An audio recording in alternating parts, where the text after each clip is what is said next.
Saya tahu sekali beliau di tengah menjaga istri yang sedang sakit, udah hampir berbulan-bulan. Tapi hati dan pikirannya tidak pernah lari daripada perjuangan kaum buruh di Federasi Serikat Pekerja Kimia Energi Pertambangan. Orang Jawa Timur, Cak Nandar atau Bung Sunandar, Ketua Umum FSPKEP, ya, yang datang jauh dari Jawa Timur membangun kelas pekerja. Ini memang industri-industri berkelas. Perusahaan-perusahaan yang bergabung di sini perusahaan-perusahaan berkelas, perusahaan pertambangan, perusahaan keramik, perusahaan-perusahaan raksasa. Dan Nandar adalah orang yang berada di belakang itu menakodai bersama kawan-kawannya. Nandar, kami berikan waktu 10 menit ke depan.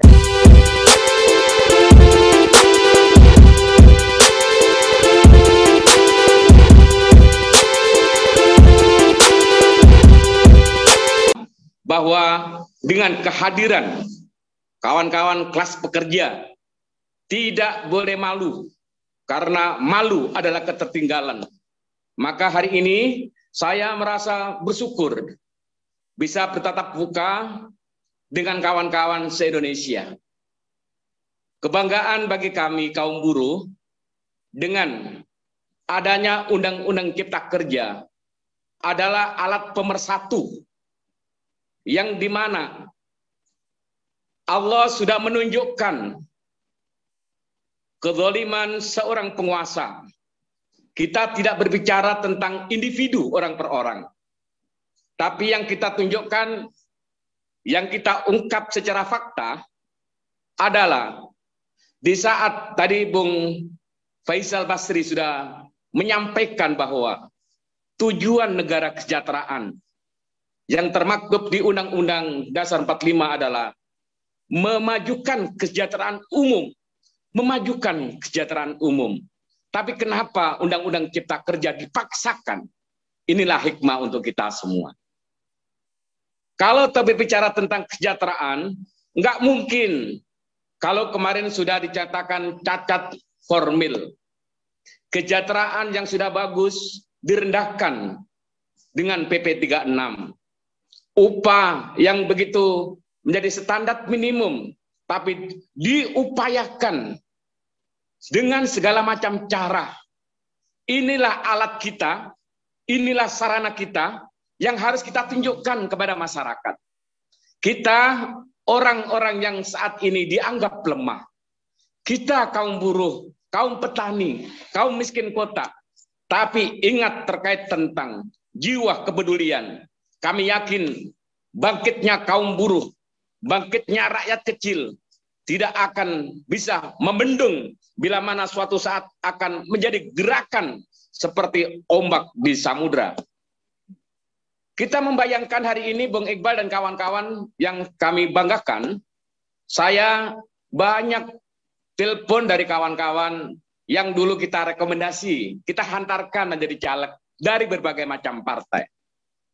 Kelompok partai buruh atau identitas kelas pekerja kita yang menjadi kebanggaan kita adalah kita ini ada di mana-mana.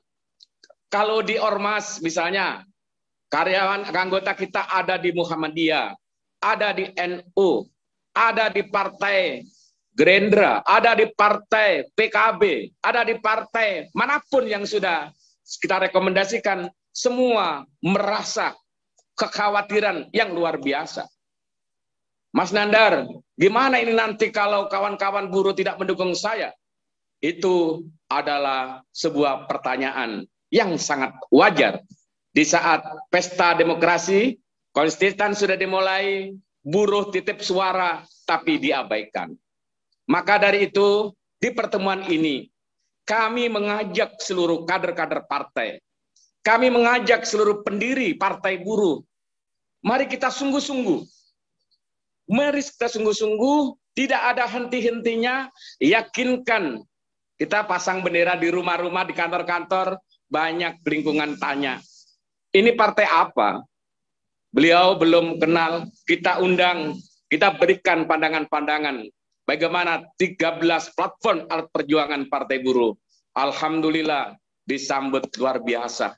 Dari pedagang kaki lima, kawan-kawan dari petani yang saat ini memikirkan kader-kader petani yang hilang Kader-kader petani kalau buruh tani, sekarang itu yang prihatinkan Bung Iqbal, di wilayah-wilayah banyak yang rata-rata ingin menjual, tapi tidak ingin bagaimana. Kalau bicara tentang kita punya sebuah sawah ladang yang luas, yang harus dimanfaatkan sedemikian rupa, tapi kenapa petani-petani milenial tidak muncul? Inilah saya bangga Partai Buruh ada Serikat Tani yang tentunya akan memberikan misi-misi penyegaran ke wilayah kita. Terus yang kedua, dalam pertemuan ini kami mengajak Partai Buruh dalam menyampaikan gagasan-gagasan dan pemikiran tetap santun, tidak menyudutkan dan tidak menjatuhkan. Yang ada adalah bagaimana kita menjawab tantangan di saat para konstituen kita. Apakah besok bila mana Partai Buruh diberikan kepercayaan duduk di parlemen, ada perubahan? Itulah yang menjadi tantangan kita. Sehingga bagaimana kita harus betul-betul menfilter, memverifikasi kader-kader partai yang betul-betul mempunyai jiwa yang luhur, nilai kemanusiaan yang tinggi, sehingga akan membawa suasana Indonesia akan semakin damai, sejahtera, dan berkeadilan. Itu yang kami harapkan. Sebagai pemimpin buruh, di mana anggota BUM adalah perusahaan-perusahaan multinasional company, kalaupun domestik dia besar, ada pertambangan, ada pabrik-pabrik kimia, kemudian juga ada perusahaan-perusahaan energi, di mana mereka adalah boleh kita katakan middle up class, ya, kelas menengah. Apakah mereka terganggu dengan adanya Omnibus Law, Undang-Undang Cipta Kerja? Apakah masa depan mereka merasa ada yang dirampas oleh negara dengan Undang Cipta Kerja? Nah, apa yang Bung Nandar tangkap dari aspirasi mereka? Itu pertanyaan yang pertama. Pertanyaan yang kedua adalah, di tahun 2022, tahun politik, dan kemudian juga di 2024, kita akan menghadapi suatu perhelatan besar tentang demokrasi. Apakah di kalangan kelas menengah, di mana industri itu bergabung di Federasi Serikat Pekerja KEP yang Bung Nandar pimpin, kesadaran kelas pekerja, we are the working class, kami adalah kelas pekerja, itu sudah mulai terbangun.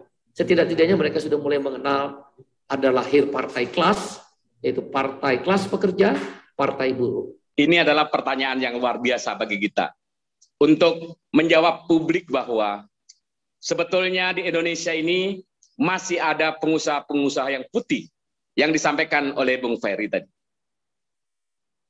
Pada dasarnya perusahaan-perusahaan menengah ke atas tidak ada persoalan UMK itu, tidak ada persoalan sedikit pun. Justru yang menjadi persoalan dan pemikiran adalah kondisional wilayah yang kondusif. Kalau kesejahteraan tinggi, maka akan menjadi tidak ada. Kenapa kita harus demo? Karena kita memperjuangkan. Lah, pemikiran oleh kawan-kawan pengusaha menengah ke atas, khususnya para pengusaha-pengusaha di pertambangan, kimia, dan yang lain energi yang di anggota kita, sampai saat ini justru sangat memprihatinkan. Kenapa kebijakan pemerintah terkait tentang UMK, padahal itu adalah garis yang minim. Rumus membuktikan kalau upah tinggi, maka semangat kerja semakin tinggi dan hasilnya akan semakin membaik. Terus yang kedua, membangun working class terkait tentang partai buruh. Saya sampaikan di FSPK, Bung Iqbal, ada alhamdulillah 1 tahun ini ada tambahan 2 provinsi. Yang dulu kita ada 10 provinsi, sekarang ada 12 provinsi. Yang baru dari Bengkulu dan dari kawan-kawan Sulawesi Tengah sudah mulai masuk di partai di FSPK. Anggota kami 95.000, hampir 100.000, dan memang ujian bagi kami bagaimana untuk Pesta Demokrasi 2024 adalah FSPK sudah menginstruksikan kepada seluruh jajaran, instruksi kepada perangkat organisasi, kenalkan apa itu yang namanya politik.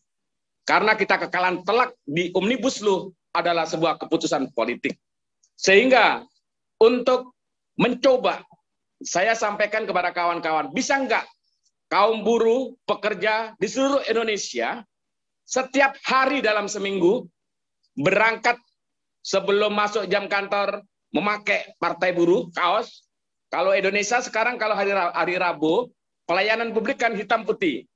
Maka kalau partai buruh bisa mencanangkan satu hari memakai identitas partai buruh, maka itulah bentuk pelajaran yang sangat luar biasa di hadapan masyarakat dan publik.